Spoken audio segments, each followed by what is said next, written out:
El uso de la paradoja y la comunicación paradójica. El recurso a la terapia representa la piedra clave, a menudo extraordinariamente eficaz. En las situaciones perceptivo-receptivas rígidas y que se caracterizan por la presencia de sintomatologías comportamentales redundantes. Por este poder suyo, dicho procedimiento terapéutico desempeña un papel fundamental con el planteamiento estratégico. La paradoja, como bien sabe el lector, es un tipo de trampa lógica en la que tropieza toda la lógica racionalista clásica, es decir, saca a la lógica aristotélica de los quicios de lo verdadero o falso y desbarata la óptica maniquea de las parejas de opuestos, blanco-negro, hermoso-feo, correcto-erróneo, utilizados como categorías que describen la realidad. En el ámbito de la filosofía del conocimiento, la paradoja lógica ha derrumbado todo intento tranquilizador de enjaular la realidad dentro de un sistema racional absoluto de descripciones o interpretaciones. Aplicada al específico contexto terapéutico, la paradoja posee la propiedad de desquiciar los círculos viciosos y recurrentes de soluciones ensayadas, que el paciente presenta de forma obstinada, por la simple razón de que pone en crisis el sistema preexistente de percepciones de la realidad y reacciones ante ella. Históricamente, la paradoja hizo su ingreso formal en terapia con Viktor Frankl y su formulación de la intención paradójica como estrategia terapéutica. Pero los que formularizaron sistemáticamente la función de la paradoja en la formación y en la solución de los problemas fueron Bateson y su grupo, quienes, como ya hemos referido, observaron que la comunicación paradójica se hallaba en la raíz misma de la constitución de las sintomatologías psiquiátricas y que, recurriendo a ella, se podría intervenir eficazmente en dichas problemáticas. En otros términos, estos autores invocaron un viejo adagio de la medicina: similia similibus curantur. Lo semejante se cura con cosas semejantes. Existen diversas maneras de utilizar las paradojas en terapia, que van desde las percepciones paradójicas, de las que ocuparemos explícitamente en uno de los apartados sucesivos, a las formas de acciones y comunicaciones paradójicas, a lo largo de las sesiones de las que nos vamos a ocupar inmediatamente. Creemos que los ejemplos que siguen han de aclarar mejor que cualquier disquisición en qué consiste este tipo de acciones comunicativas en terapia. El primer ejemplo se refiere al caso de un sujeto definible según los tradicionales cuadros clínicos psiquiátricos como obsesivo hipocondriaco, el cual manifiesta obsesivamente el terror de estar afectado por una enfermedad gravísima e incontrolable. Para nada han servido los exámenes médicos con diagnóstico negativo. El sujeto continúa con la convicción de tener una enfermedad grave y transforma cualquier señal propioceptiva corporal en un síntoma indicador de su misterioso mal. Obviamente se halla aterrorizado y busca apoyo, ayuda y afianzamiento en todos, y en especial en el terapeuta. Lo que sigue es la transición de un breve intercambio de frases de un coloquio grabado durante un encuentro con uno de los autores. Paciente: doctor, estoy deshecho, me siento mal, estoy aterrorizado, hay un mal dentro de mí, lo siento crecer, creo que moriré pronto. Nadie me quiere creer, pero estoy gravemente enfermo, sudo siempre, siento como el corazón late con fuerza, y además, ya se lo he dicho a mi mujer, alguien me ha echado el mal de ojo. Usted no va a creer en esas cosas, pero es verdad, me lo ha dicho una bruja. Nadie me quiere creer, pero me come por dentro.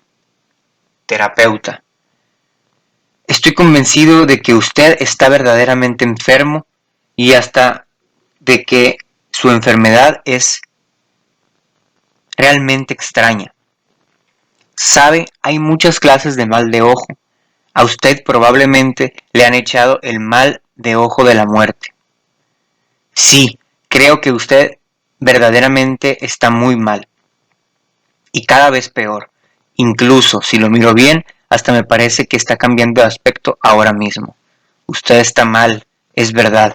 Lo veo como si estuviera a punto de ponerse muy mal. ¿Sabe? Estos tipos de males son terribles. Paciente. Pero doctor, ¿qué me está diciendo? Entonces es que me muero. Y entonces es verdad, estoy gravemente enfermo. ¿Y cómo es posible, doctor, que todos los análisis médicos que me han hecho hasta ahora no hayan encontrado nada? ¿Está usted convencido de lo que me está diciendo? ¿Que estoy enfermo y que se me ve que me han echado el mal de ojo? Terapeuta. Seguro. Paciente. Doctor, no me tome usted el pelo. Yo ahora no me siento mal. Incluso al hablar con usted he dejado de sudar y me siento más tranquilo. Pero dígame, ¿es posible que a los 40 años el cerebro nos gaste estas malas pasadas? Este ejemplo clínico muestra cómo en tales situaciones en las que no funciona ninguna forma de confrontación lógico-racional, el recurso a la paradoja resulta eficaz para romper el mecanismo repetitivo de las fijaciones.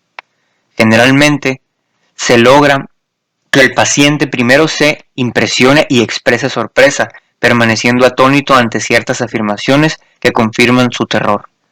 Luego él mismo comienza a tranquilizar al terapeuta sobre su estado de salud y afirma que los exámenes médicos demuestran que no tiene nada.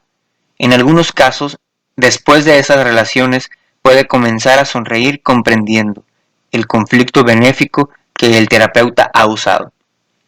Pero, y esto es lo más importante, en aquel momento se ha roto su mecanismo obsesivo de percepción y reacción distorsionadas y el paciente puede comenzar a cambiar su punto de vista y sus actuaciones con respecto al problema.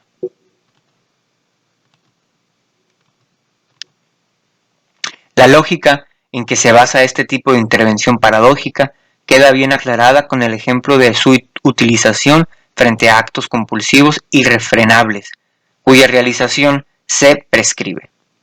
De esta forma se crea la paradoja de hacer voluntario un síntoma que, como tal, ha de ser algo incontrolado e involuntario, con el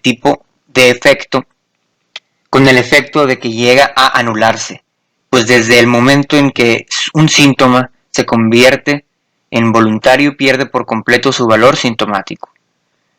En la comunicación terapéutica, cuando uno se halla frente a una situación mental obstinadamente rígida y obsesiva, en lugar de oponerse a ella, más bien hay que secundarla, llevándola en su intensificación hasta la exasperación y a un punto tal que se anula por sí sola. El mecanismo es el mismo que está presente en la intervención de prescripciones del síntoma. Se pone en acción el poder desestructurante de la paradoja, incentivando deliberadamente en el coloquio los mecanismos distorsionados con los que el paciente percibe la realidad. Y así, igual como el intento de estar voluntariamente contentos genera depresión y el esfuerzo por dormirse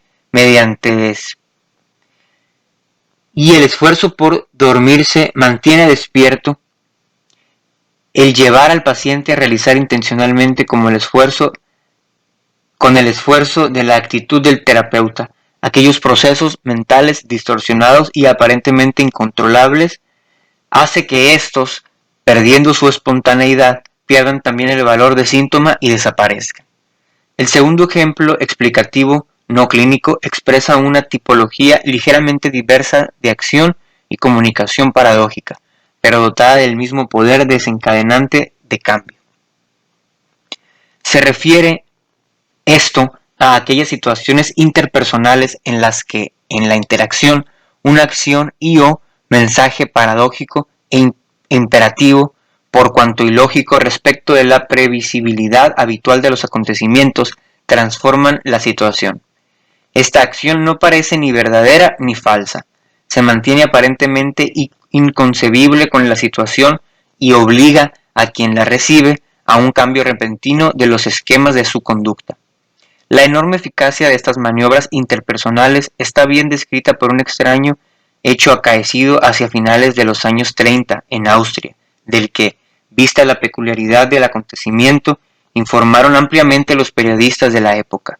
Un individuo candidato al suicidio se arrojó al Danubio desde un puente. Un guardia, llegado al lugar del siniestro suceso, atraído por los gritos de las personas que se hallaban presentes, se echó el fusil a la cara y lo apuntó contra el aspirante al suicidio gritándole: «Sal de ahí o te disparo». El joven salió del agua renunciando al suicidio. En realidad, con el gesto paradójico, el guardia puso al aspirante suicida en una situación en la que los esquemas de previsión lógica saltan en pedazos. Esta reestructuración inducida de la realidad lo lleva al cambio radical de sus comportamientos y de sus esquemas mentales. En la actividad clínica, igual como en la vida, estos tipos de movimientos paradójicos, aparentemente lógicos y absolutamente imprevistos por el paciente, producen rápidamente el sallo de nivel lógico indispensable para el cambio concreto de la situación. Partiendo de estos ejemplos y reflexiones, queda clara la función de la paradoja como elemento desquiciador de las situaciones rígidas y obsesivas típicas de muchos pacientes. Pero esta prerrogativa suya, el recurso a la paradoja, en sus múltiples variantes, resulta sumamente eficaz, sobre todo en la fase primaria, TIC, una intervención terapéutica estratégica, que es donde ha de romperse el sistema de redundancias, percepciones, acciones y retroacciones que mantiene el problema operante. Uso de la resistencia. Una de las técnicas más refinadas de las derivadas de la paradoja y que ha logrado gran aplicación en terapia es el aprovechamiento terapéutico de la resistencia. Por cuanto se refiere a la resistencia, al contrario de la clásica interpretación que hace de ella el psicoanálisis, creemos que es funcional emplear su fuerza con fines terapéuticos. Es decir, creemos provechoso que la resistencia misma primero se perciba paradójicamente y luego se utilice. Se procede creando un doble vínculo terapéutico que se manifiesta colocando al paciente en una situación paradójica en la que su resistencia o su rigidez para con el terapeuta llegue a ser una prescripción y sus reacciones un avance en la terapia. De modo que la función prioritaria de la resistencia queda anulada mientras que se utiliza su fuerza para promover el cambio. La resistencia prescrita, de hecho, deja de ser resistencia y se convierte en cumplimiento, como en el siguiente caso de un paciente difícil y desconfiado a quien el terapeuta dice: «Mire usted, habrá buenas posibilidades de resolver su problema y existen técnicas específicas para ello. Pero, vistas las actuales circunstancias y sus características personales, creo que usted no es capaz de liberarse de él». De esta forma, el paciente que se oponía al tratamiento se ve opuesto en una situación paradójica. Por lo general, la reacción del paciente es una agresividad no expresa hacia el terapeuta, que se manifiesta en la relación de aquello que el terapeuta ha declarado que él no es capaz de hacer. Pero el caso es que todo esto lleva a una promoción de la colaboración terapéutica y a la anulación de la misma resistencia. Igual como en ciertas artes marciales orientales se utiliza, mediante un atento estudio de las palancas y de la fuerza de la gravedad, la fuerza del adversario para ponerlo fuera de combate, así también en esta técnica se reorienta la fuerza de la resistencia al cambio en dirección al cambio mismo.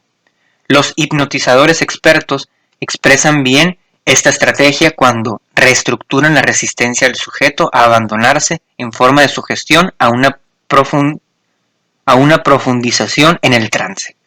Por ejemplo, ante un sujeto que expresa resistencia a ponerse en trance moviendo los dedos de una mano o moviendo una pierna, el hipnotizador experto responderá: muy bien, su mano o su pierna responde, ahora comenzará más rápidamente, hasta que sentirá un gran cansancio, unas enormes ganas de descansar, etc.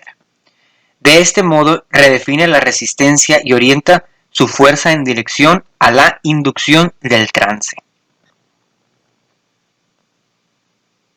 Uso de anécdotas, relatos y lenguaje metafórico. Otra importante modalidad de comunicación terapéutica es el uso de metáforas y el recurso durante el coliloquio clínico al relato de anécdotas, breves historias o episodios acaecidos a otras personas. Esta estrategia comunicativa posee la prerrogativa de permitir la comunicación de mensajes aprovechando la forma indirecta de la proyección e identificación que, por lo común, una persona pone en práctica ante los personajes y las diversas situaciones de un relato. Esta modalidad de comunicación terapéutica minimiza la resistencia en cuanto la persona no es sometida a exigencias directas o a opiniones directas sobre un modo de pensar y comportarse. El mensaje llega en forma velada y bajo apariencia de metáfora.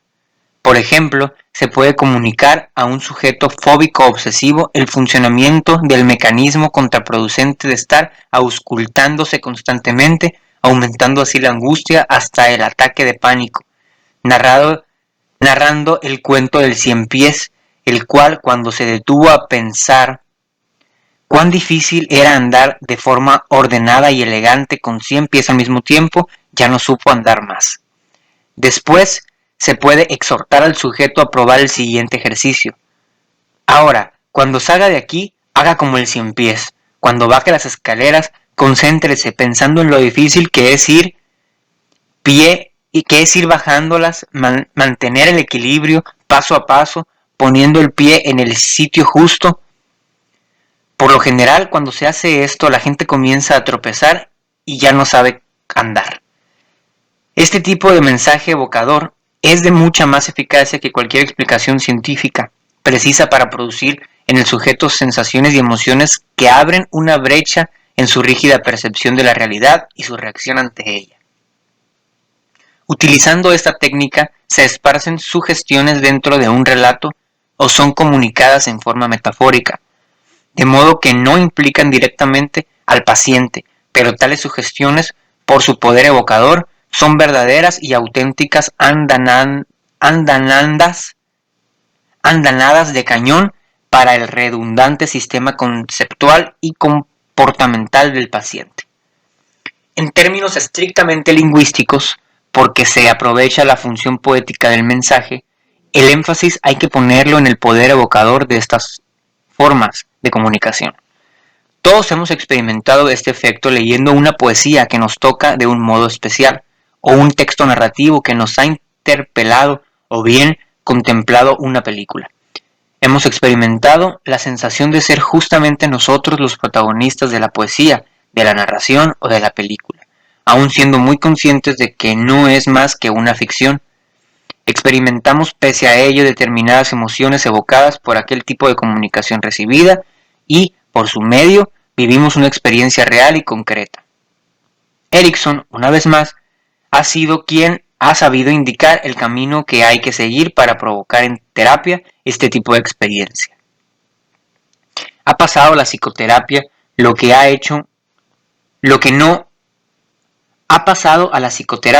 que no era más que un viejo conocido de los hipnotizadores. De hecho, para un hipnotizador es habitual inducir el trance a un sujeto por medio de las narraciones de historias evocadas, como es también habitual transmitir sugestiones bajo la forma de metáfora.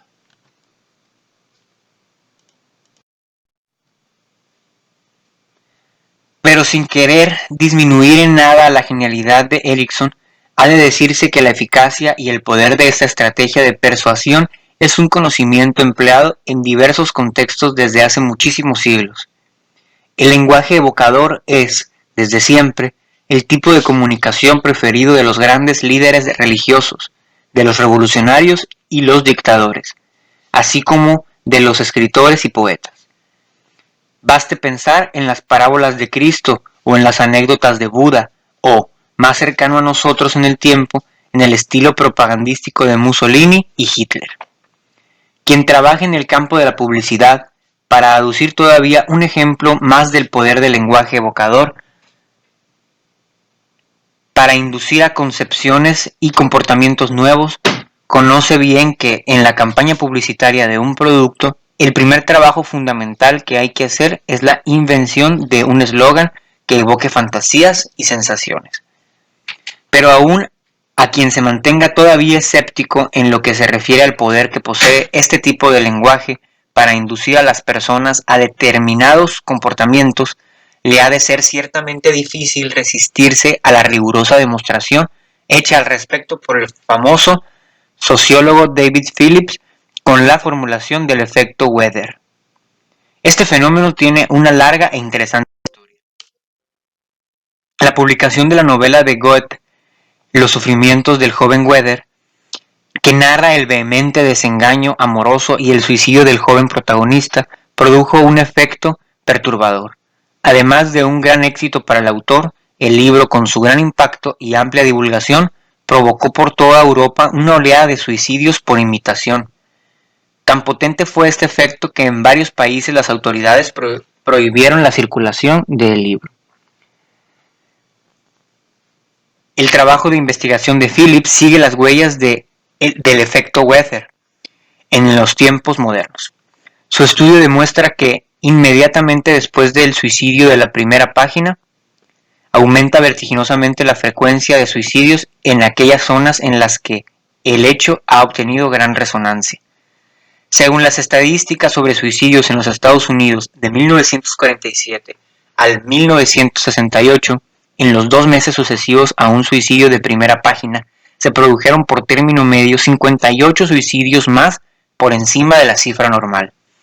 Pero, además, se presentó una impresionante semejanza entre las condiciones del primer suicida famoso y las de quienes se suicidaban posteriormente. O sea, si el suicida famoso era anciano, aumentaban los suicidios de ancianos. Si el suicida pertenecía a un determinado grupo social o a cierta profesión, aumentaban los suicidios en esos mismos ambientes. Pero Phillips no se ha detenido en la constatación de hecho, procediendo al mismo análisis de posibles efectos Weather en otros ámbitos distintos del suicidio, ha demostrado que dicho efecto funciona también para otras acciones, como actos de violencia o, al contrario, actos heroicos. La condición previa es que sean actos que reciben publicidad y que al receptor sea una persona semejante o se sienta semejante al protagonista del episodio narrado. Parece evidente, ateniéndonos a este estudio, el poder evocador del mecanismo de proyección e identificación del que hemos hablado anteriormente y de su eficacia para provocar conductas de emulación por parte del receptor del mensaje, que se sienta semejante al protagonista del suceso narrado. Puesto que en psicoterapia nos interesa provocar el cambio de la conducta y de las concepciones del paciente, nos parece que no debemos desentendernos del poder extraordinario que tiene la narración de anécdotas, relatos o episodios realmente acaecidos y que se adecúen a la realidad problemática del paciente. Inducirán en el sujeto, a través de los mecanismos descritos, cambios selectivos de sus esquemas de acción respecto del problema que, a su vez, llevarán también al cambio consiguiente de sus esquemas perceptivos y cognitivos. Prescripciones de comportamiento. Las prescripciones de comportamiento que han de seguirse en la vida cotidiana fuera de la sesión, en el intervalo que media entre un encuentro y el siguiente, desempeñan un papel fundamental en terapia estratégica. Como hemos expuesto anteriormente, para cambiar hay que pasar por experiencias concretas. Las prescripciones de comportamiento desempeñan la función de hacer vivir estas experiencias concretas de cambio, más allá del setting terapéutico. Esto último es un factor que merece suma atención porque el hecho de que el paciente actúe de forma activa sin la presencia directa del terapeuta y en su actividad habitual cotidiana es la mejor demostración que puede darse a sí mismo con relación a su capacidad de cambiar la situación problemática, que luego haga determinadas cosas inconscientemente por efecto de las trampas comportamentales usadas por el terapeuta. No cambia lo que haya podido probarse a sí mismo, por cuanto, a sabiendas o inconscientemente, ha hecho algo que antes era incapaz de hacer. Una vez vivida esa experiencia, se contribuye en prueba tangible e indiscutible, concreta y real de la posibilidad de superar las propias dificultades. Esto lleva, evidentemente, a la apertura de nuevas perspectivas de percepción y reacción ante la realidad problemática. En otras palabras, a la ruptura del mecanismo de acciones, retroacciones y soluciones ensayadas que mantienen la situación problemática. Las percepciones de comportamiento pueden dividirse esquemáticamente en tres tipologías. Número 1, directas. Número 2, indirectas. Número 3, paradójicas. Percepciones directas. Son aquella clase de indicaciones directas y claras de acciones que hay que hacer y que tienden a la resolución del problema presentado o al logro de uno de los progresivos objetivos del cambio. Este tipo de intervención es útil cuando se trata de personas muy colaboradoras y que ponen escasa resistencia al cambio, para las que resulta suficiente darles la clave de la resolución del problema, prescribiéndole la manera de comportarse frente a la situación problemática para que logren desactivar los mecanismos que mantienen operante. Tomemos como ejemplo el caso del marido y mujer que no paran de discutir, en el que aparece claramente que el origen de las continuas discusiones es el hecho de que, con la mejor de las intenciones, cada cual pretende corregir los presuntos errores en la conducta del otro. Es fácil entender que esta situación ha de llevar una formidable escalada de las peleas. De hecho, así se establece un juego de nunca acabar de acciones y reacciones tendientes a corregirse recíprocamente. En esta situación, si uno de los cónyuges parece más colaborador, será suficiente para disminuir el juego sin fin de las correcciones y las contracorrecciones, explicar con claridad la situación a esta persona y encomendarle la tarea de romper la cadena quedándose sin reacciones de oposición frente a las conductas correctivas del cónyuge o hasta dándole la razón. La otra función habitual de estas percepciones, de estas prescripciones directas, es la de consolidar en la fase siguiente a la ruptura del sistema disfuncional que domina el problema, mediante acciones conscientes progresivas. La capacidad del paciente de hacer frente con éxito a las situaciones antes problemáticas. A tal fin, se prescribe directa y explícitamente al sujeto la tarea que hay que hacer y se le explica el programa progresivo de prescripciones directas. Prescripciones indirectas. Son aquellas imposiciones de comportamiento que enmascaran su verdadero objetivo, es decir, mediante ellas se prescribe algo con el fin de producir otra cosa distinta de lo que se ha declarado o prescrito. Este tipo de prescripciones utiliza la técnica hipnótica del desplazamiento del síntoma. Por lo general, se atrae la atención del paciente hacia alguna cosa problemática que reduzca la intensidad del problema presentado. Para esclarecer mejor esta técnica, se la puede comparar con la técnica del prestidigitador, el cual llama la atención del público hacia alguno de sus movimientos más evidentes mientras realiza el truco a escondidas, produciendo así un efecto espectacular y aparentemente mágico. Por ejemplo, el paciente fóbico, a quien se prescribe realizar, ante la presencia del síntoma, una tarea ansiógena y embarazosa como es anotar con detalles sus sensaciones y pensamientos en aquel momento para luego poderlos presentar a examen del terapeuta, por lo común vuelve con el sentimiento de culpa de no haber llevado a cabo aquella prescripción embarazosa. Pero refiere también que extrañamente, y no se explica cómo ha sucedido, aquella semana no ha tenido los síntomas fóbicos. Evidentemente, ha sido tanto el agobio o el ansia por llevar a término la tarea asignada que no ha manifestado el síntoma ante cuya presencia debería haber realizado la tarea. En otras palabras, la atención se ha desplazado del síntoma a la tarea, produciendo la neutralización de la manifestación problemática mediante un conflicto benéfico. Pero lo más importante es que se ha demostrado a través de una experiencia concreta que él es capaz de controlar y anular sus síntomas. Estas intervenciones, debido a su propiedad de evitar la resistencia al cambio, en cuanto se llevan a las personas a hacer algo sin que, mientras lo hacen, se den cuenta de ello, desempeñan un papel fundamental en la primera fase de un tratamiento estratégico. Permiten realmente una función rápida y eficaz de la ruptura de la embarada situación de acciones y retroacciones disfuncionales. Prescripciones paradójicas.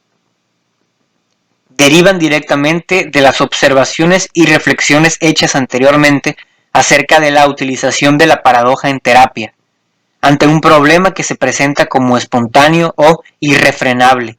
Por ejemplo, coacciones de repetición, obsesiones o comportamientos compulsivos. Resulta muy eficaz prescribir el comportamiento sintomático mismo, ya que de esta manera se coloca a la persona en una situación paradójica de tener que realizar voluntariamente aquello que es involuntario e incontrolable y que siempre ha intentado evitar. También es, en este caso, la ejecución voluntaria del síntoma que anula al síntoma mismo, que en calidad de tal ha de ser algo espontáneo e incontrolable. Por ejemplo, a un paciente con manifestaciones de rituales prenocturnos, como son tener que controlar repetidas veces que las llaves del gas o del agua están cerradas, o tener que colocar de un modo siempre igual y exacto los zapatos antes de dormir, se le prescribió a hacer todas las noches voluntariamente y con suma atención el gesto de cerrar los grifos y las llaves de paso del gas y del agua un número determinado de veces con cada una de las manos. B. Poner los zapatos como siempre los había puesto, pero invirtiendo la dirección de la punta. Con estas prescripciones se obtuvo al término de 2 semanas la extinción completa de los rituales prenocturnos. Las prescripciones paradójicas, igual que las indirectas, poseen un gran poder de evitación de la resistencia y por ello son de gran utilidad en la fase prioritaria de ruptura del sistema que controla el problema.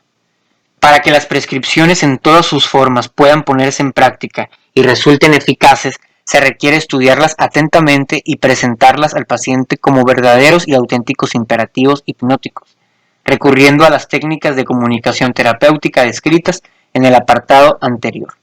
Como ya hemos tenido ocasión de afirmar, en verdad estimamos crucial, con miras a su eficacia en psicoterapia, el empleo de un lenguaje hipnótico o directivo. De otra forma, los pacientes rara vez ejecutan las prescripciones, en especial las indirectas y paradójicas. Quizá sea este el motivo por el que algunos terapeutas se lamentan de la poca eficacia de los métodos prescriptivos y paradójicos. Por consiguiente, las prescripciones deben ser impuestas en un lenguaje pausado y medido, repitiendo varias veces el imperativo, y han de presentarse al paciente en los últimos momentos de la sesión. Es evidente la analogía con la técnica de la inducción al trance hipnótico. En efecto, al igual que la inducción hipnótica, cuanto más logre el terapeuta cargar con sugestión la prescripción, tanto mejor será puesta esta técnica en práctica y mayor será su eficacia. Por cuanto se refiere a la eficacia de esta estrategia terapéutica y de su funcionamiento con miras a producir cambios, creemos que hemos hablado ya de ella y la hemos puesto suficientemente de manifiesto en la primera parte de este trabajo, por lo que pensamos que no conviene repetirnos en lo que se refiere por lo demás a su eficacia como arma de persuasión en contextos diversos de la terapia. Hay que notar que su historia es antiquísima. Baste pensar en los rituales de iniciación trivial y religiosa y en las ceremonias de aceptación social que han sido siempre constantes en la historia de la humanidad. Si tuviéramos que tratar Del recurso a las prescripciones de conducta en la historia de la psicoterapia, la exposición nos llevaría lejos y se haría necesario redactar otro libro. Pasemos por alto, pues, tal cuestión. Pero para ulteriores ejemplos de esta estrategia terapéutica y de sus efectos, nos remitimos a la lectura del siguiente capítulo del presente libro, que se refiere a la causística clínica.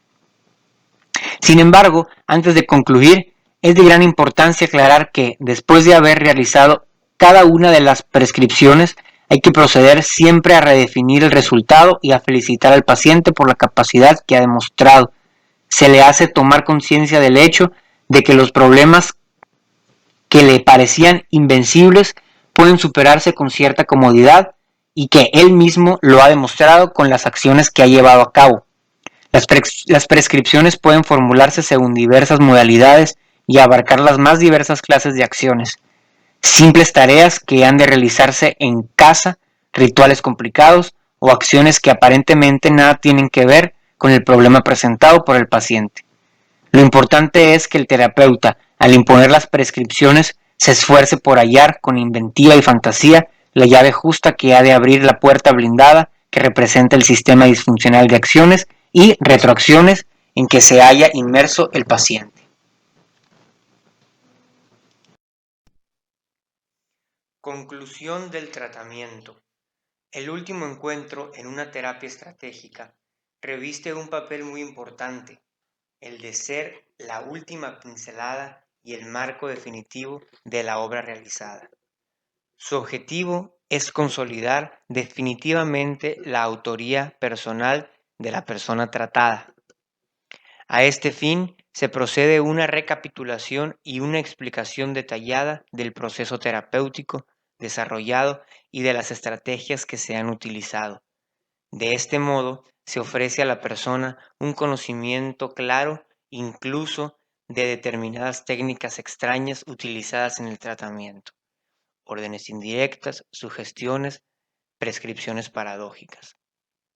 Se considera indispensable en esta redefinición final, con miras a que el sujeto alcance una autonomía personal completa, en la convicción de que esta última requiere para consolidarse la conciencia de que la realidad psíquica y de la conducta se han cambiado gracias a una intervención sistemática y científica, y no por artes mágicas extrañas.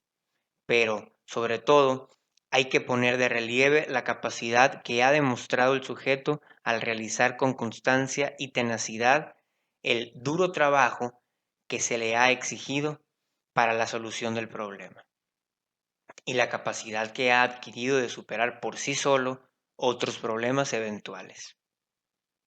Consideramos que es fundamental este incentivo para el mantenimiento de una autonomía personal propia y para la adquisición de una correcta autoestima, y pensamos que ha de asumir la forma de una sugestión positiva para el futuro.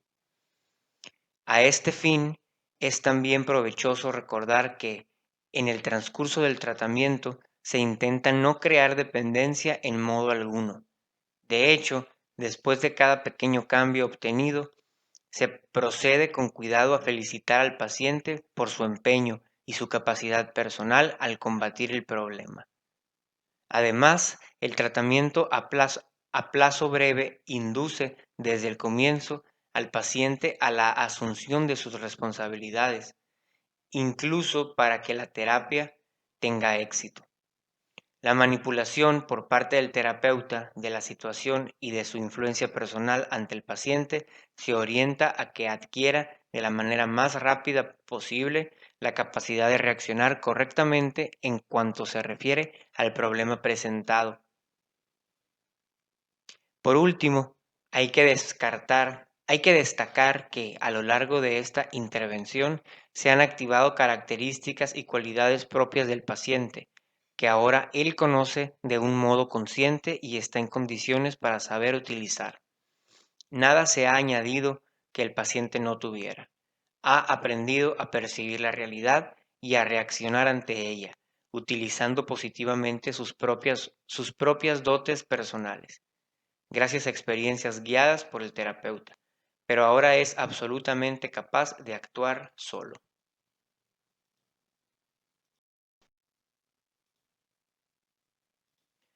Dos modelos de tratamiento específico. Todo se aprende para exhibirlo. Después de haber presentado y discutido la típica praxis clínica estratégica en el desarrollo de su proceso y en sus procedimientos terapéuticos más consolidados y usuales, parece provechoso ofrecer dos ejemplos de tratamiento específico para determinados trastornos, es decir, dos protocolos terapéuticos construidos ad hoc para dos tipologías específicas de problemas. En otros términos, así como los manuales de ajedrez, se encuentran ejemplos típicos de jaque mate que puede realizarse en un reducido número de movimientos. Así también, en terapia es posible disponer para determinadas tipologías de problemas de una serie planificada de estrategias que llevan a la solución de los mismos, es decir, un jaque mate específico para determinadas sintomatologías psicológicas. Es evidente, sin embargo, para evitar equívocos, que una programación terapéutica específica de este género prevé siempre una adaptación de las mismas estrategias a las distintas peculiaridades personales de cada sujeto y de su contexto interpersonal. Presentamos a continuación los modelos específicos de tratamiento de trastornos fóbicos, como por ejemplo ataques de pánico y agorafobia, y de los trastornos obsesivos como rituales compulsivos y fijaciones obsesivas.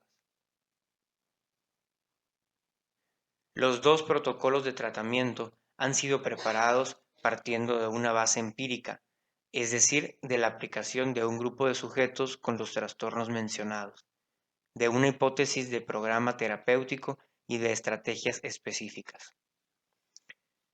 Los efectos de este programa y de estas estrategias han sido posteriormente estudiados y evaluados y, a partir de ello, se ha adaptado o modificado una y otra cosa. Se ha repetido varias veces el mismo procedimiento de las estrategias y las estrategias han sido estudiadas también por medio de grabaciones en un video de la sesión. Esta metodología ha permitido ajustar progresivamente el punto de mira respecto de las primeras hipótesis y protocolo terapéutico para centrarla en las estrategias terapéuticas más eficaces y eficientes para esta clase de trastornos y su carácter progresivo más idóneo desde los primeros movimientos hasta el definitivo jaque mate del problema. Los dos protocolos expuestos aquí constituyen la forma actualmente más selectiva a que hemos llegado en nuestro trabajo de investigación, construcción y puesta a punto de planos estratégicos específicos de tratamiento. Estos programas terapéuticos en su forma más avanzada se han aplicado a una muestra de sujetos que presentaban las dos clases de problemática que tomamos para analizar. Los resultados nos parecen decididamente satisfactorios tanto en la eficacia como en la eficiencia de la terapia. Precisados estos puntos respecto del procedimiento de preparación de los protocolos, podemos pasar a la exposición de los dos modelos de tratamiento, a lo que seguirá para cada caso la presentación de los datos de la investigación y evaluación del resultado obtenido tras su aplicación a la mencionada muestra de pacientes específicos. Ambos modelos de tratamiento son de tipo individual, elección motivada por la mayor eficiencia surgida en el transcurso de nuestra experiencia clínica. De este planteamiento de la terapia para las dos formas específicas de trastorno tratado. 1. El tratamiento de los trastornos fónicos. El problema presentado. El tipo de trastorno presentado por los pacientes sometidos a nuestro protocolo terapéutico puede dividirse esquemáticamente en dos categorías descriptivas del problema, según la gravedad de la sintomatología fóbica. La primera categoría de trastornos la representan graves formas de agorafobia y ataques de pánico. La segunda formas menos graves con el mismo cuadro clínico, a las que se añaden, no obstante, fuertes crisis características de angustia y temor. Para aclarar mejor el concepto de formas graves de agorafobia y ataques de pánico, podemos referirnos a aquel tipo de miedo, a aquel tipo de problema psicológico que puede ser definido como el miedo al miedo.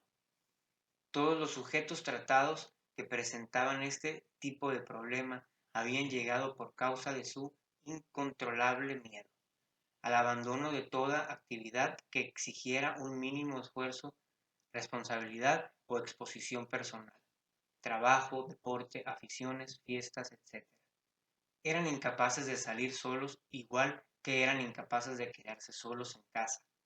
Cualquier mínimo estímulo físico ambiental lo transformaban ellos en una señal de alarma y era un desencadenante de terror. De la misma manera, cualquier estímulo propioceptivo o sensación corpórea era transformada en síntoma de una enfermedad y desencadenaba crisis de pánico. La situación había llegado a ser insostenible, tanto para la persona concreta como para los que la rodean, cónyuge, familia, amigos, etc. Quienes debían procurar no abandonar nunca al sujeto y soportar todas sus fijaciones fóbicas. Las sintomatologías ofrecidas por los sujetos de la segunda categoría descriptiva representaban situaciones decididamente menos graves. Los casos tratados no habían llegado en su problematicidad fóbica al abandono de las habituales actividades laborales, familiares o domésticas que los sujetos continuaban desarrollando, aunque con fatiga y con un nivel de productividad extremadamente reducido. Todos estos casos manifestaban con mucha frecuencia ataques de angustia y temor inmovilizadores que, a veces, no iban precedidos de ningún estímulo aparentemente capaz de desencadenar las reacciones fóbicas. En esos momentos determinados, las personas eran incapaces de hacer nada para desbloquear la situación. Además, la sintomatología se hacía cada vez más pesada y más frecuente en los últimos meses.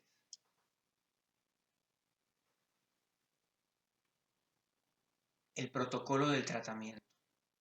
Para dejar en claro el proceso de este tratamiento y los procedimientos terapéuticos empleados en él, es conveniente presentar un esquema resumen del tratamiento mismo.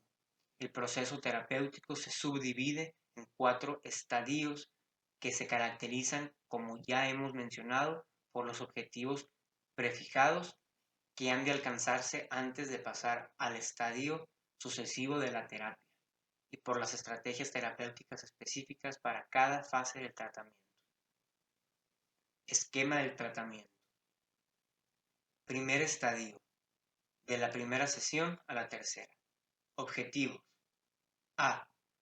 Obtener confianza y colaboración. B. Romper el sistema rígido de percepción de la realidad. C.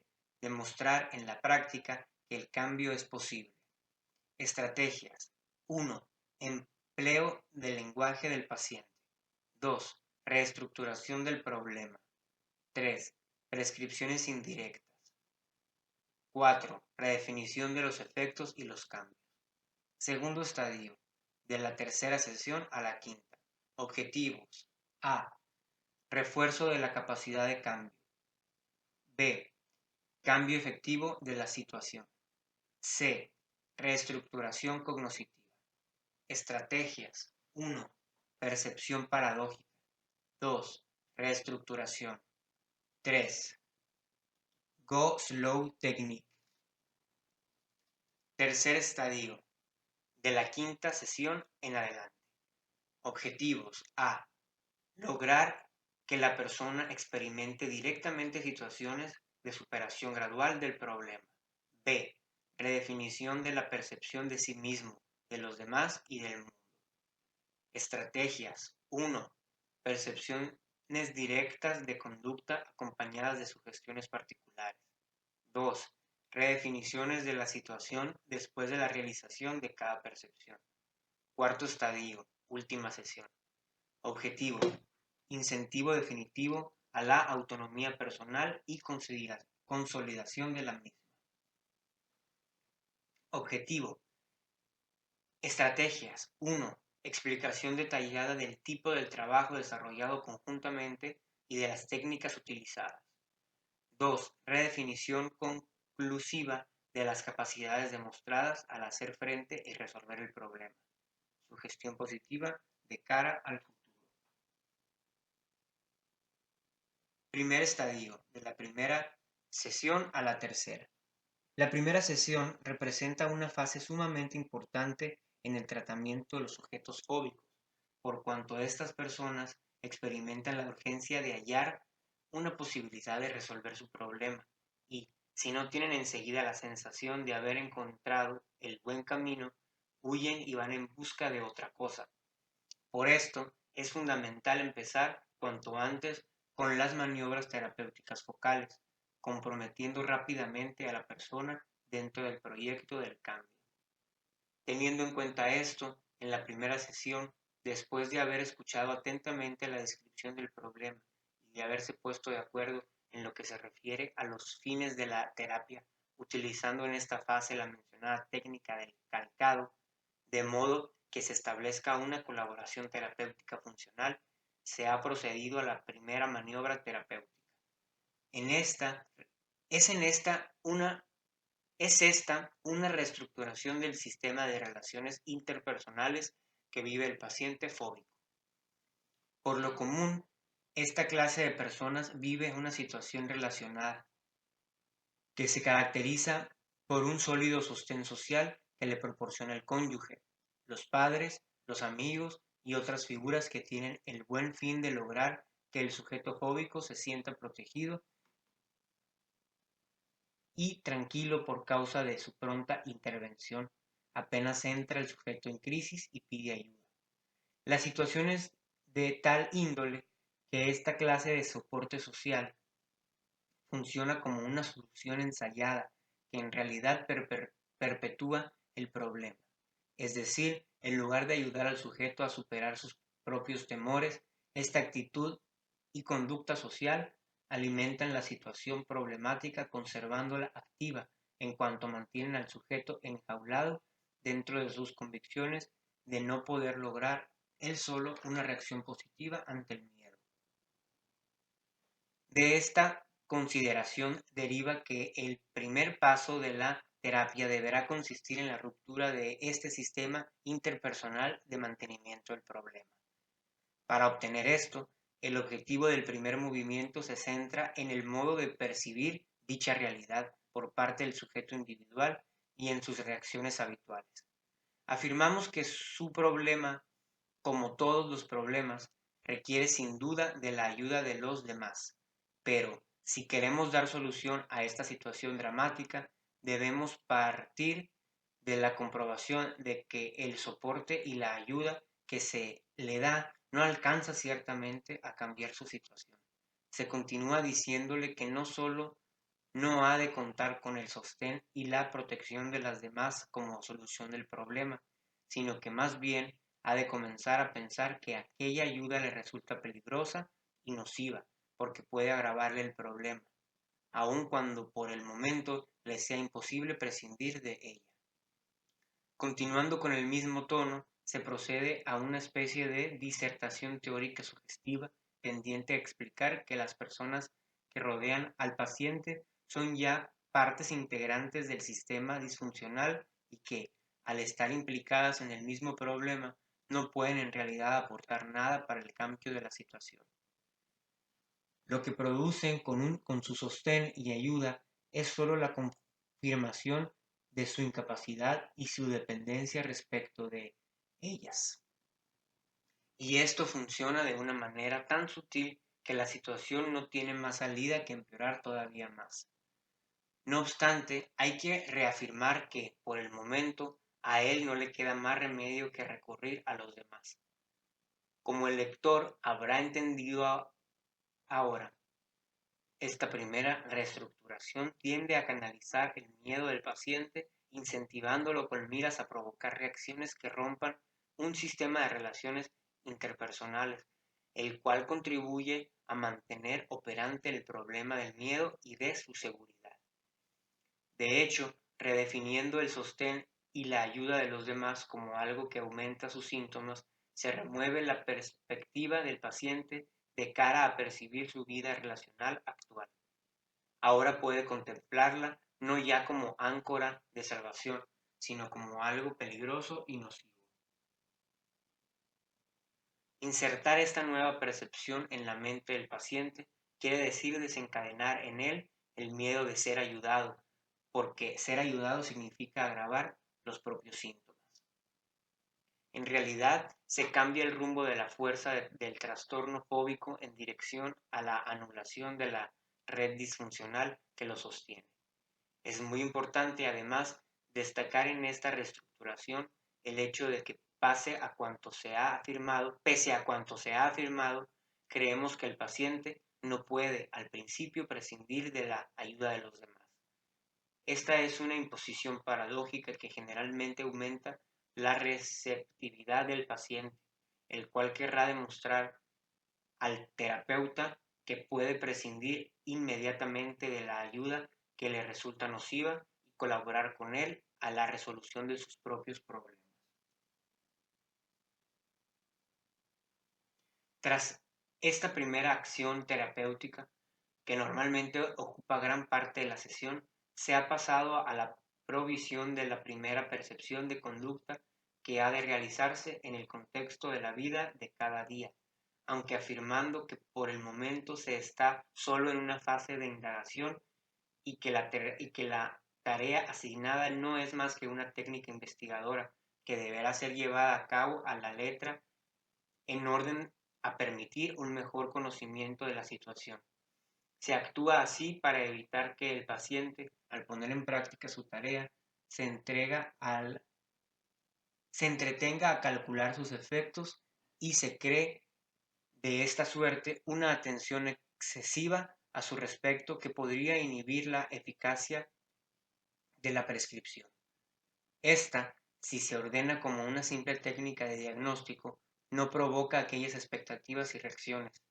La, la prescripción se presenta de la siguiente manera. Cada vez que usted entre en crisis, experimente un momento de pánico, que sienta cómo le sube la angustia, etc., aun cuando le ocurriera 100 veces al día, se sacará usted del bolsillo este diario de a bordo que le entrego y anotará en él todo lo que le pasa, siguiendo al detalle todas las instrucciones y llenando cada uno de los epígrafes que que se contemplan en dicho diario. En la próxima sesión me dejará ver las páginas concernientes a la semana anterior y yo las estudiaré. El diario de a bordo es un pequeño cuaderno dispuesto para este propósito que se entrega al paciente junto con la prescripción. Se trata de un tediosísimo formulario de casi 12 columnas que se refiere a la fecha, lugar, situación, pensamientos, acciones, síntomas, etc., que para ser rellenado precisa de 5 minutos cada vez. En todos los casos presentados, al efecto de la prescripción ha sido más o menos el mismo. A la segunda sesión, la persona ha comenzado diciendo: Doctor, debe usted disculparme, no he hecho la tarea que me impuso, pero parece extraño, esta semana no he tenido ninguna crisis. O bien, sabe, doctor, es extraño, me encuentro decididamente mejor. He tenido algún momento crítico, pero muy pocas veces y no sé explicarlo, pero al escribir se me pasan enseguida, la angustia y el miedo. ¿Qué ha sucedido? ¿Cómo es posible que se produzca tal cambio? El sistema rígido de percepción de la realidad que constreñía a la persona a determinadas respuestas disfuncionales se ha roto. La red contraproducente de soportes sociales ha quedado anulada. Se ha roto el encantamiento. La explicación más probable de este fenómeno parece ser, a nuestro entender, la siguiente. La tarea prescrita y la reestructuración hecha durante la sesión obligan al paciente a no utilizar las soluciones ensayadas habituales que, en vez de resolver el problema, lo complican. Por ejemplo, alterar a toda costa no pensar en lo que se siente o buscar la ayuda de los demás.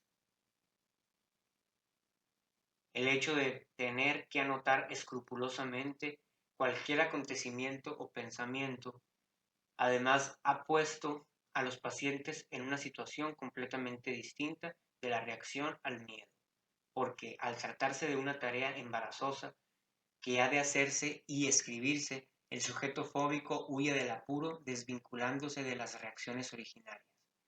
En otras palabras, al miedo lo sustituye un apuro desbloqueándolo. Una vez más, se recurre a la fuerza misma del síntoma para anular el síntoma mismo. En la segunda sesión, después de que el paciente haya contado cuanto le ha acaecido durante la semana, se ha pasado a una acción terapéutica que refuerza el efecto de la maniobra precedente, la redefinición de la situación.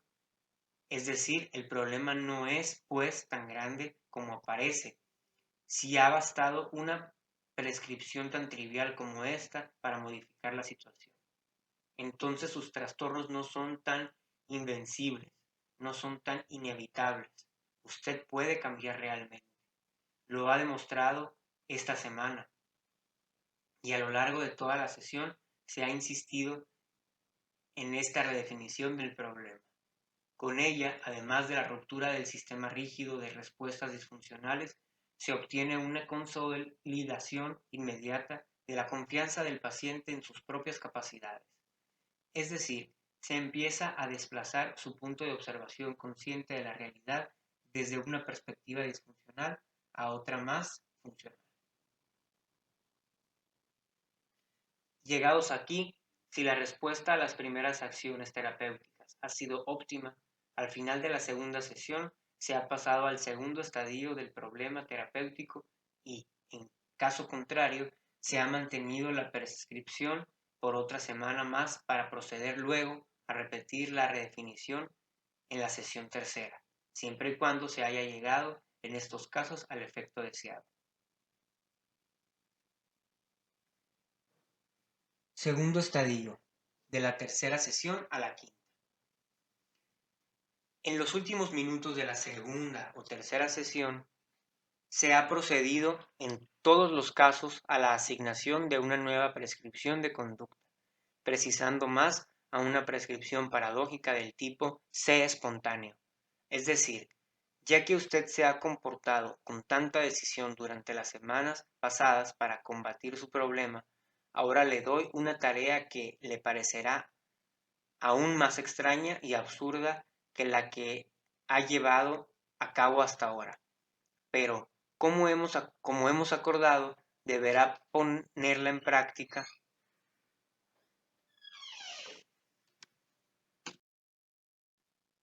Por lo demás, pienso que me merezco algo de su confianza, ¿no cree? Así pues, supongo que usted tiene en casa un despertador, uno de aquellos que suenan de forma tan antipática. Bien, cada día a la misma hora, la que ahora decidiremos de mutuo acuerdo, tomará este despertador para darle cuerda y hacerlo sonar media hora más tarde. Durante esta media hora, usted se encerrará en una habitación de su casa y sentado en un sillón hará esfuerzos por encontrarse mal. Se concentrará en las peores fantasías que se refieran a su problema.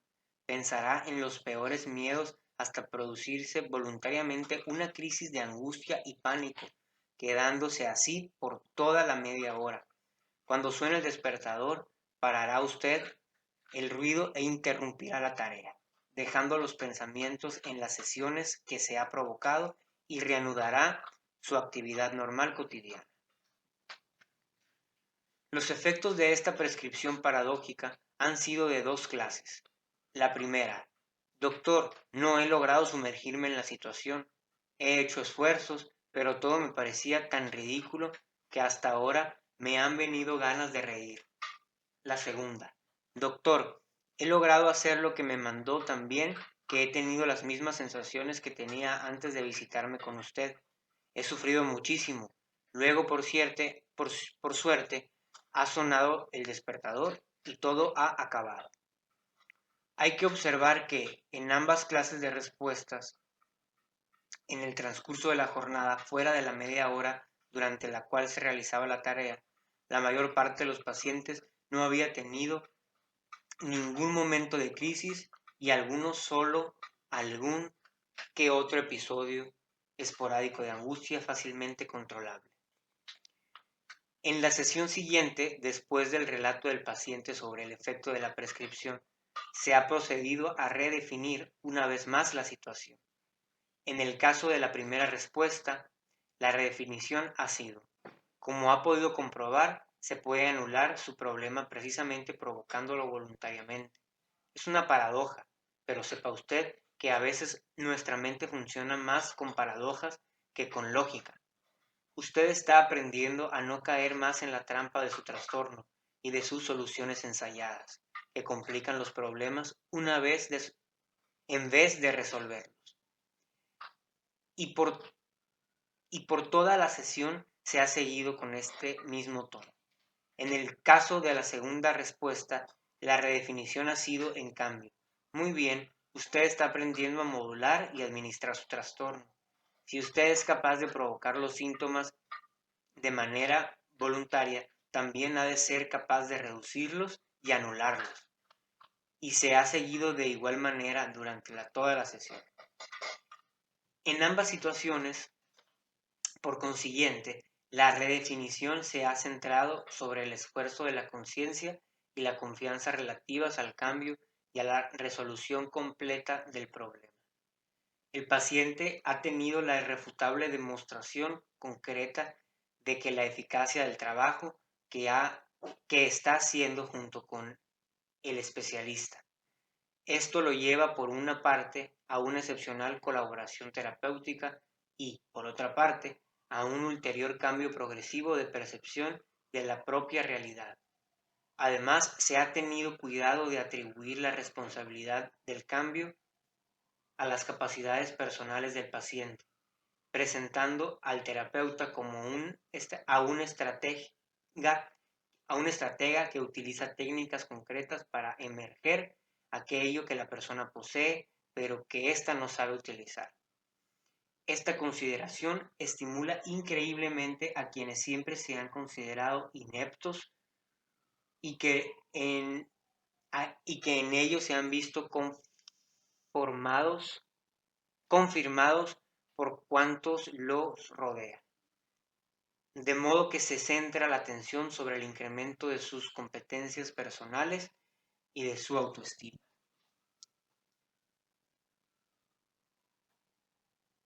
Ahora, a unas semanas del comienzo, la situación ha cambiado radicalmente. En ninguno de estos casos a los que nos referimos en esta exposición existen ya los síntomas atenazantes e inmovilizantes, pero el paciente no puede considerarse curado aún. En esta fase es sumamente importante reducir la euforia, poniendo en guardia a la persona acerca de la peligrosidad de una curación excesivamente rápida. Y por esto es necesario frenar y pensar que si se empuja demasiado a fondo el acelerador, es fácil salirse de la carretera y recaer en el problema. Lo importante ahora es consolidar lo obtenido y así se pasa al siguiente estadio de la terapia.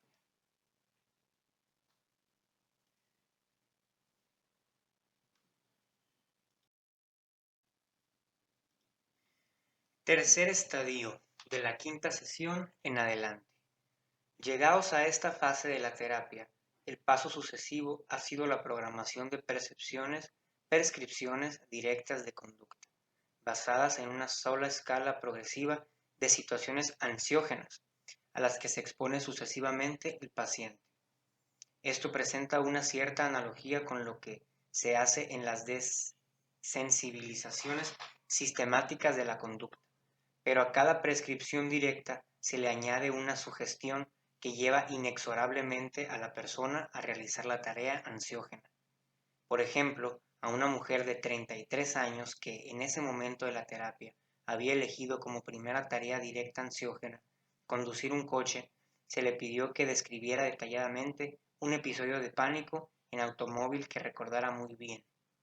La mujer explicó que una vez, tiempo atrás, conduciendo por el campo en las cercanías de Arezzo, tuvo tal crisis de angustia que se vio en la necesidad de parar y pedir ayuda. La ayudó un automovilista que la acompañó al servicio de urgencias más próximo. Después de aquel episodio, le había sido verdaderamente imposible salir con el coche por los caminos que no fueran urbanos. La prescripción directa fue la siguiente. Bien, yo creo que usted, ahora, siguiendo a la letra mis instrucciones, después de todo lo que ha sido capaz de hacer las semanas pasadas, podrá con toda certeza superar esta primera prueba. Pero haga, como siempre, exactamente aquello que le pido. Mañana, después de comer, vaya al garaje, ponga el coche en marcha, arranque y vaya a recorrer el mismo trayecto que aquella vez me ha explicado. Pero en lugar de hacerlo en la misma dirección, esta vez lo hará en dirección contraria. Y además déjeme pensar. Usted sabe seguramente que hacia la mitad del trayecto hay una pequeña desviación que lleva a aquella tienda en la que venden directamente fruta recogida, en los campos del entorno. A mí me encantan las manzanas, y así usted tomará aquel desvío y me irá a comprar la manzana más grande y madura que haya en la tienda. Después me la traerá inmediatamente aquí al estudio. Yo estaré ocupado y no podré recibirla, por lo que llame usted a la puerta, me entrega la manzana y ya nos veremos a la próxima sesión. La mujer al día siguiente llamó a la puerta radiante y sonriente y con una manzana enorme. Durante la sesión a la otra semana, refirió entusiasmada que todos los días, cada tarde, había ido a darse una vuelta en coche aventurándose cada vez más lejos, sin el más mínimo temor y hasta divirtiéndose mucho. En realidad, a la paciente se le asignó una tarea ansiógena ensamblada entre dos sugestiones. La primera relativa a la tarea misma, la segunda relativa a una tarea independiente, pero que, para ser realizada, exigía la previa realización de la primera tarea. De forma que la atención de la persona se ha centrado en la segunda tarea y no en la primera, realmente, realmente ansiógena. Pero una vez hecho todo, la persona se da cuenta de que ha superado realmente el miedo. Entiende el truco, pero también se ha demostrado a sí misma con una acción concreta innegable, que puede superar realmente sus dificultades. A diferencia de la clásica desensibilización del tipo conductista, que a muchas veces queda bloqueada porque la persona rechaza llevar a la práctica las prescripciones directas de comportamiento, con este sistema se llega a obtener, por medio de un conflicto benéfico, la ejecución incluso de prescripciones que, presentadas solas, sería imposible poner en práctica. Así como un predigitador o un ilusionista desplaza la atención del observador mientras hace el truco, así también en este tipo de maniobra terapéutica se esquiva el bloqueo ansioso. En el tercer estadio, el tratamiento se desarrolla con la ejecución de las prescripciones directas de conducta relativas a la escala de situaciones ansiógenas concordadas. Es importante recordar que, después de cada prescripción, se ha pasado, igual que en las primeras fases de la terapia, a la redefinición de las capacidades reales demostradas por la persona al superar las situaciones que antes le habrían puesto en crisis. Además, a medida que se ha ido avanzando en el tratamiento, las sugestiones que acompañaban a las prescripciones han sido reducidas hasta dejar sitio solo a las prescripciones de comportamiento directas. Por lo general, procediendo de esta manera, hemos llegado a un punto en que el mismo paciente afirma sentirse en disposición de hacer frente sin problemas a cualquier situación, por más ansiógena que haya sido anteriormente. Entonces, es el momento de pasar a la última fase del tratamiento, la conclusión.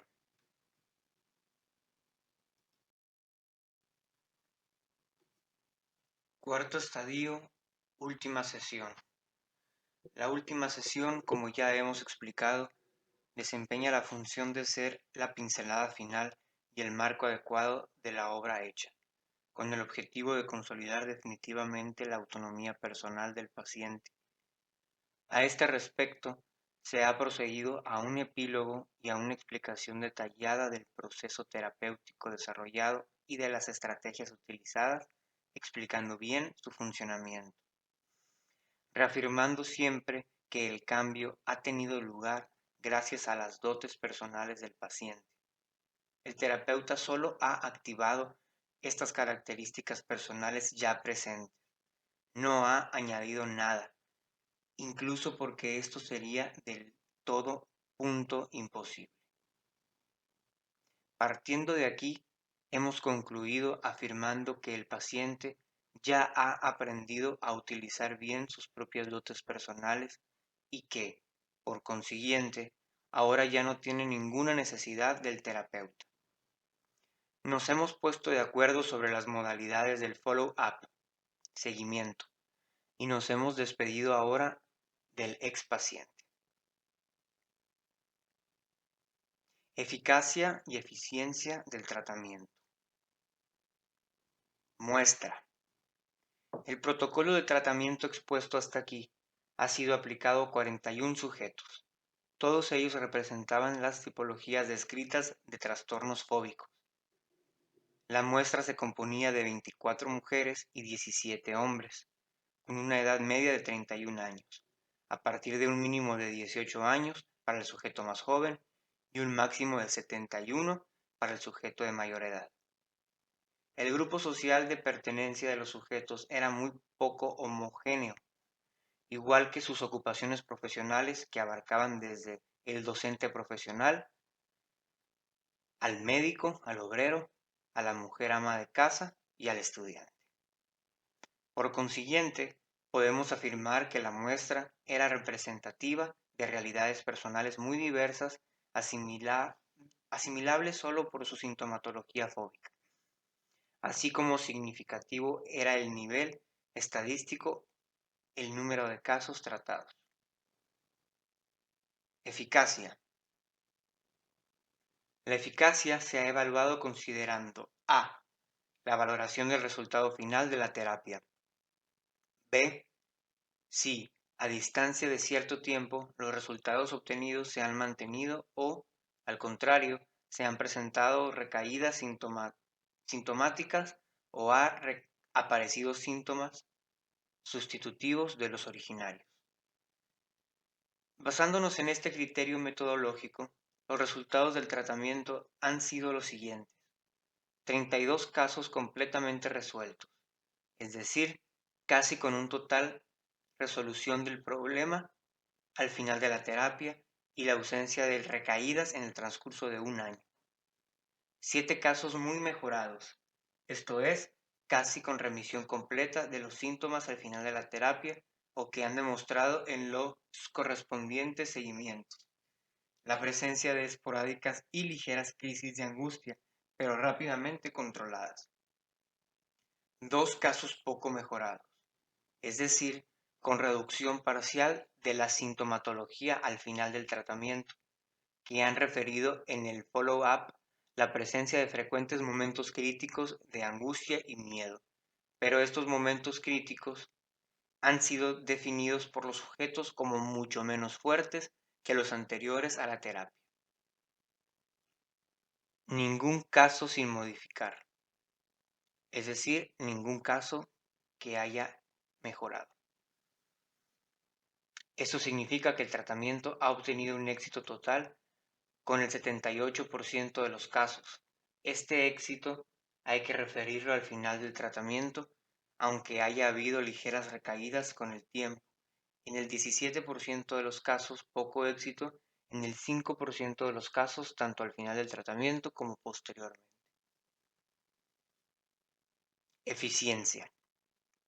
La duración media del tratamiento ha sido de 15,6 sesiones, con un mínimo de 6 sesiones para el tratamiento más breve y un máximo de 34 para el más largo. Para valorar mejor la eficacia, podemos subdividir los tratamientos con resultado positivo, es decir, los casos resueltos o muy mejorados, en 4 grupos: las terapias que han durado de 6 a 10 sesiones, de 21 a 30 y de 31 a 34. De esta clasificación de los datos resulta que casi el 80% de los casos ha recibido un tratamiento de menos de 20 sesiones. Reflexiones sobre los resultados. Los datos relativos a los resultados obtenidos con la aplicación de nuestro modelo de terapia de los trastornos fóbicos demuestran ampliamente su notable eficacia. De hecho, en el 95% de los casos, al final del tratamiento, se ha logrado la desaparición de los síntomas presentados, aunque luego, en algunos casos, es decir, en 7 casos, ha habido posteriores ligeras mejorías controladas.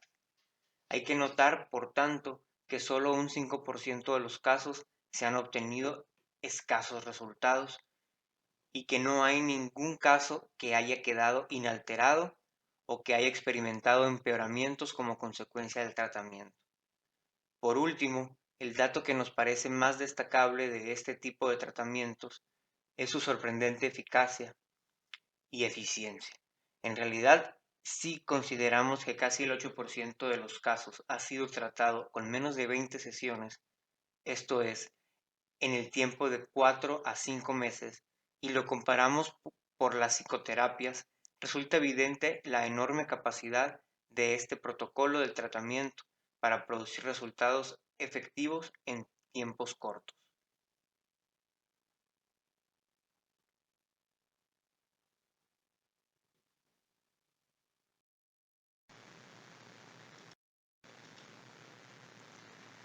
El tratamiento de los trastornos obsesivos.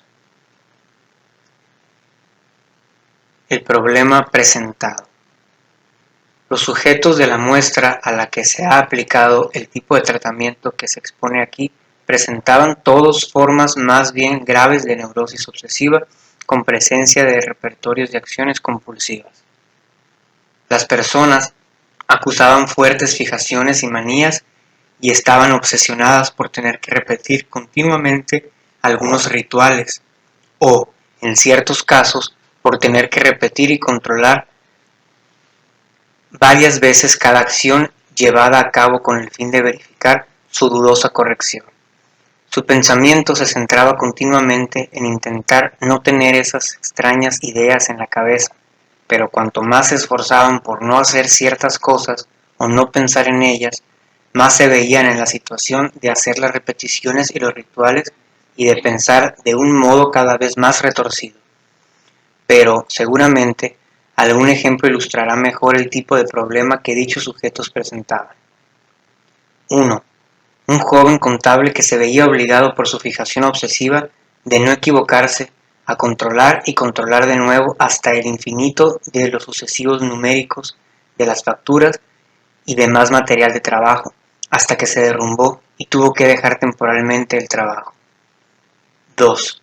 Un joven obsesionado por la idea angustiosa de ser homosexual que se sometía a una diaria contemplación maratónica de películas y revistas pornográficas para medir y verificar su excitación ante el sexo femenino o masculino. 3. Una mujer perseguida por la convicción de haber atropellado a un peatón que se veía constreñida a volver al lugar del presunto delito, con otra persona que le confirmase que no era verdad aquello que creía. 4. Un marido obsesivamente convencido de que la mujer lo traicionaba y que llegaba a hallar la retorcida confirmación de su sospecha en el más nimio acontecimiento para nada perteneciente a aquella posible realidad y que se veía obligado a seguir a su mujer por todas partes y controlar todos sus movimientos. 5. Una muchacha que para poder dormir debía realizar antes de ponerse en la cama el control ritual de cerrar todas las llaves de paso, las puertas y las ventanas de la casa, repitiéndolo una y otra vez. Luego, durante la noche, se despertaba y debía volver a empezar de nuevo aquel control ritual. En todos los casos citados, la situación había llegado a ser insostenible y muchos de los sujetos de la muestra se habían visto en la necesidad de interrumpir sus actividades laborales habituales. Las fijaciones obsesivas, además, habían llegado al punto de no alejarse ya casi para nada de la mente de estas personas. Cesaban un poco tras la ejecución de diversos repertorios de acciones compulsivas, pero volvían prepotentes a escenas poco después.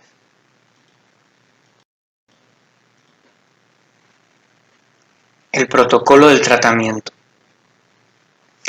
Para mostrar con claridad el proceso y los procedimientos terapéuticos empleados, consideramos provechoso presentar, igual que en la exposición del tratamiento de las fobias, un esquema del tratamiento. También en este caso, el tratamiento se subdivide en 4 estadios progresivos que se caracterizan por los objetivos prefijados y las estrategias específicas terapéuticas. Esquema del tratamiento. Primer estadio, de la primera sesión a la tercera. Objetivos. A. Obtener confianza y colaboración. B. Romper la cadena obsesiva de pensamientos y acciones. C. Producir un primer cambio pequeño concreto. Estrategias. 1. Secundar las obsesiones del paciente. 2. Reestructuración paradójica y técnica de la confusión. 3. Prescripción del síntoma. 4. Relato de anécdotas e historias. Segundo estadio, de la sesión cuarta a la sexta. Objetivos. A. Incentivo y refuerzo del primer pequeño cambio concreto. B. Desplazamiento de la atención de sí mismo hacia los demás. C.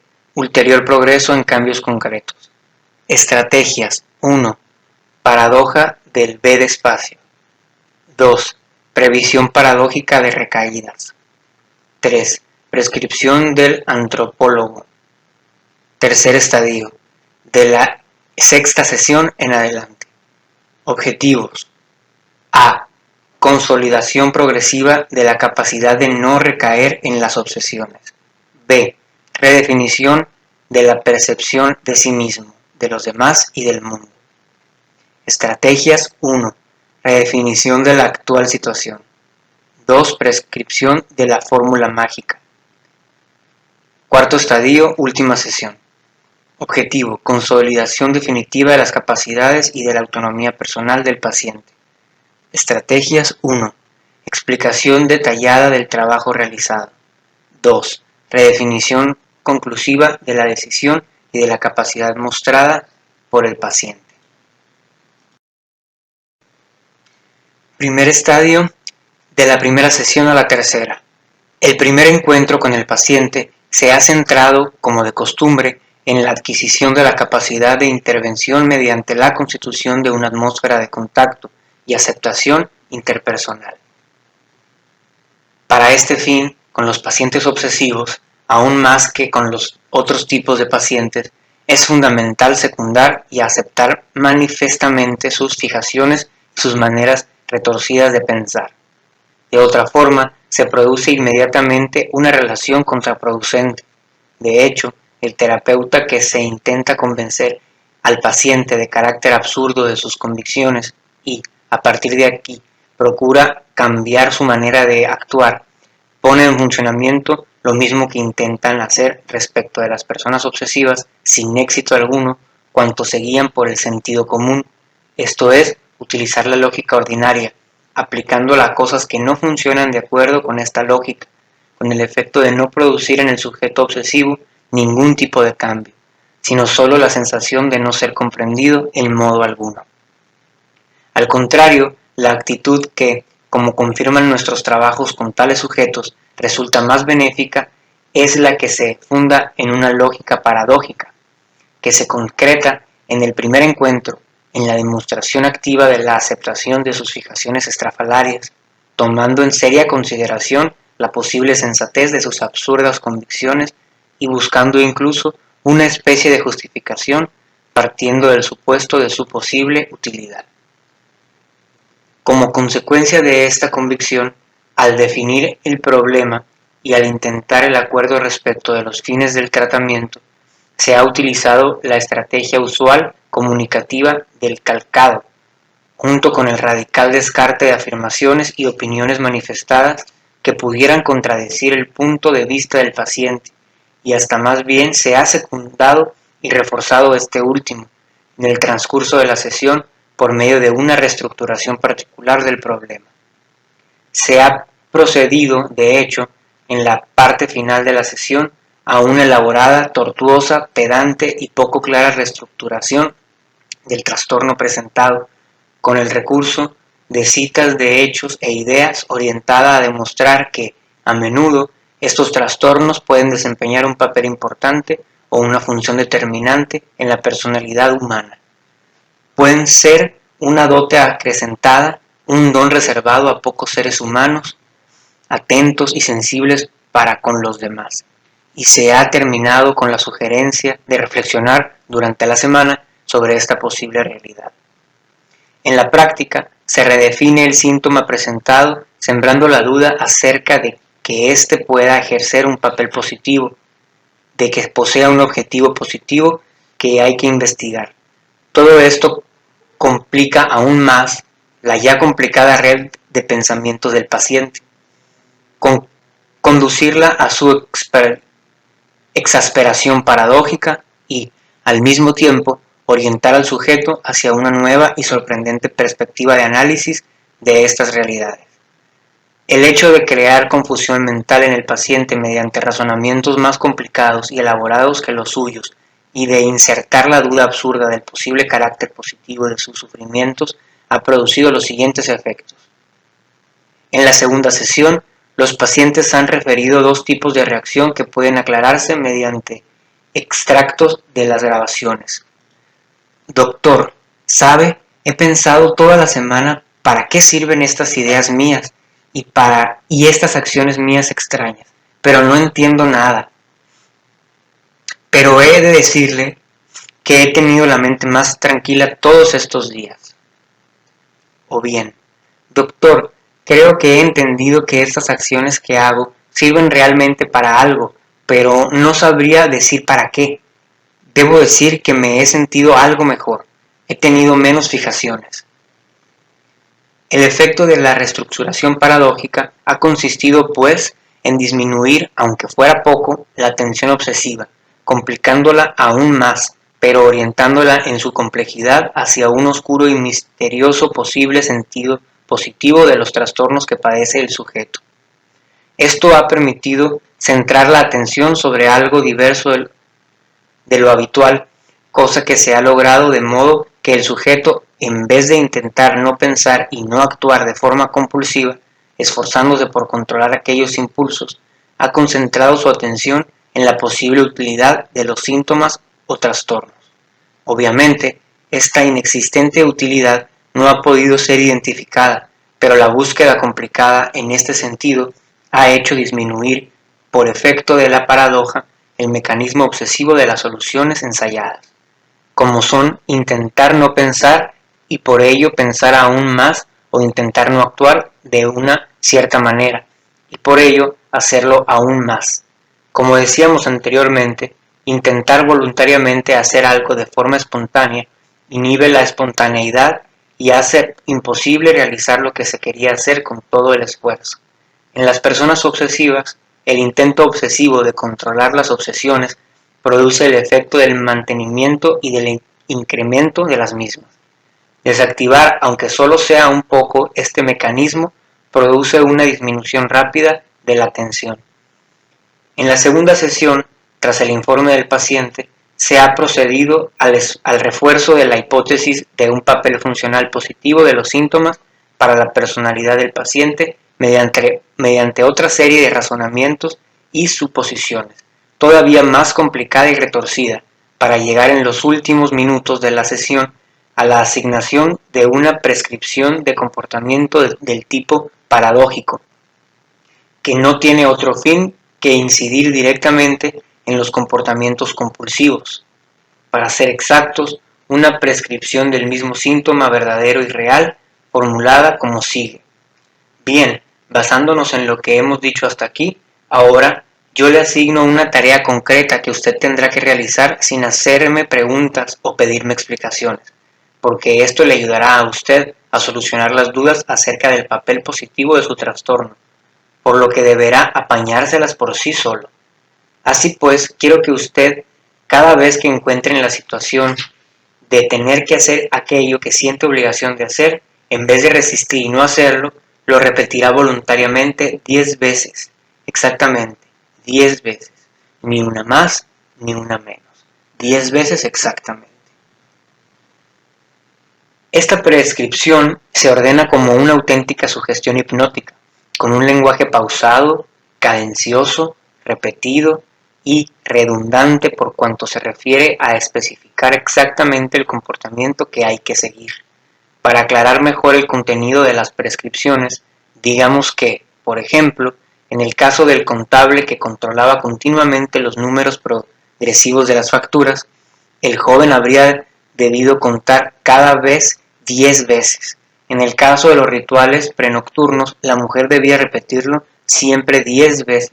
O bien, en el caso del joven obsesionado por el miedo a su homosexualidad, el muchacho deberá mirar las fotos y las fotogramas más perturbadores de un film siempre 10 veces. Por último, la señora aterrorizada por el miedo de haber arrollado a alguien deberá pasar 10 veces por el hipotético lugar del delito, cada vez que tuviera esa duda. La tercera sesión consiste en dar informe más frecuente. Doctor, he hecho con empeño la tarea que me impuso, pero no lograba hacer 10 veces la misma cosa. Hasta alguna vez no lo he hecho ni una sola. Usted me había dicho, además, que llegaría a entender la utilidad de mis problemas, pero continúo sin entender nada. Algunos han referido incluso no haber sido nunca capaces de repetir las acciones o los rituales, porque nunca se habían visto en la obligación de hacerlos y no habían tenido ganas de hacerlos voluntariamente. Pero también estos pacientes continuaban sin entender el papel positivo de sus problemas. La maniobra terapéutica ha consistido después de estos informes en reafirmar la importancia de llevar a término exactamente 10 veces aquella determinada acción.